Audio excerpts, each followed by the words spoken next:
The place, once only charged with teaching the basics, is now providing it. It was a serious shockwave. Shocked by a headline last year about this time. What was astounding for me was when the report came out last spring that Guilford County was #1 in the nation for food insecurities. So you're just like, whoa. Students like Haviland Ratchford are quickly learning how that manifests itself in their classes. For people like Letitia Blythe, who is the Homeless and Community Services Coordinator for Guilford County Schools, the spike in hunger has led to a spike in other problems. And it affects their behavior, not because they're not a good kid, but they're hungry, So how do you act when you're hungry? How do you act when you don't know where your next meal is coming from? Most people blame the flight of traditional industries over the last 20 years, which led to a dissolution of families. Now schools are being asked to be parents. In a sense, Certainly in the sense of providing breakfast and lunch.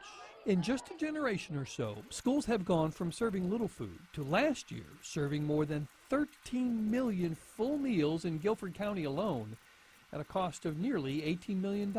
So the school system made fighting hunger a central mission, had students sign a pledge to fight it, and educate the rest of the community about it, as students were doing at the Four Seasons Mall recently. And this year we're focusing on food insecurity. We have almost a 30% food hardship rate. But more importantly, getting students involved in feeding other hungry students through volunteer food pantries like this one at Grimsley High School.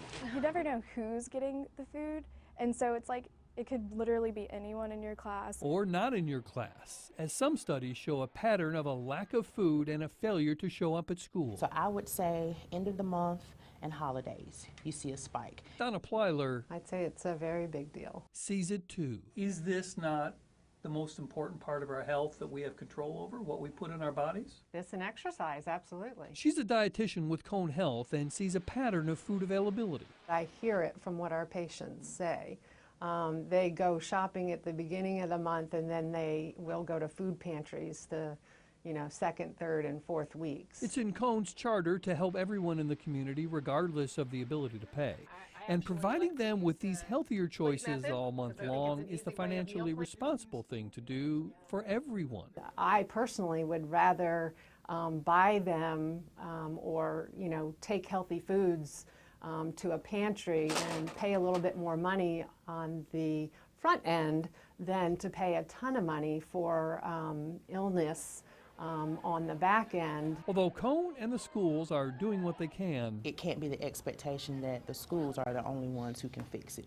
It's a community-wide concern. It's an issue that affects all of us. and now are close to having all, pitching in to help. You never think that Bob Buckley, a little bit won't help. Fox 8 News.